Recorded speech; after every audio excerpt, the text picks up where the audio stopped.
জুলাই এবং আগস্ট বিপ্লব চলাকালীন সময় সংগঠিত মানবতা বিরোধী অপরাধের দায়ে আসামি শেখ হাসিনা, আসামি আসাদুজ্জামান খান কামাল, আসামি চৌধুরী আবদুল্লাহ আল মামুনের বিরুদ্ধে মানবতা বিরোধী অপরাধের দায়ে অপরাধকে আমলে গ্রহণ করা হয়েছে।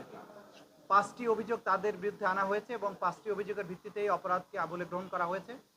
আমরা বিস্তারিত তথ্য প্রমাণাদি আদালতে তুলে ধরেছি, যেটা লাইভের মাধ্যমে আপনারা এবং গোটা জাতি এটা শুনেছেন। আমি সেদিকে যাচ্ছি না। আমি শুধু একটি কথা বলতে চাই যে এই বিচার কোনো প্রতিশোধের জন্য নয়, এটা হচ্ছে ভবিষ্যতের জন্য একটা প্রতিজ্ঞা এবং আগামী প্রজন্মকে নিরাপদ একটি বাংলাদেশ উপহার দেয়া। আমরা বলেছি এই বিচার হবে আবেগ শূন্য, প্রমাণ নির্ভর, তথ্য নির্ভর, নিরপেক্ষ এবং ন্যায় বিচার।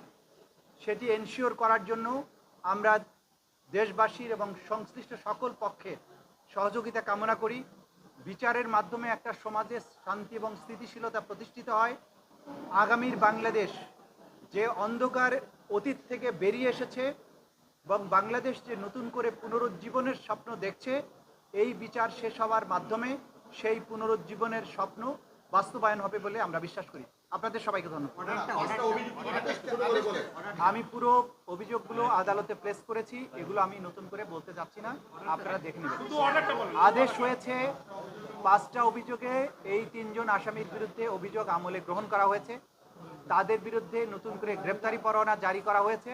আগামী 16ই জুন অর্থাৎ ঈদের ছুটির পরে 16ই জুন আসামিদের উপস্থিতি এবং আসামিদেরকে গ্রেপ্তার করে হাজির করার জন্য নির্দেশ দেওয়া হয়েছে। ওই দিন যদি আসামিরা উপস্থিত হন তাহলে সেদিন থেকে আনুষ্ঠানিক বিচারের প্রক্রিয়া শুরু হবে। যদি আসামি কেউ অনুপস্থিত থাকেন, আইন অনুযায়ী তাদেরকে অনুপস্থিত ঘোষণা করার একটা ব্যাপার থাকবে, সেটাও সেদিন আদালত যথাযথ আইন প্রক্রিয়া অনুযায়ী সেদিন ঘোষণা করবে।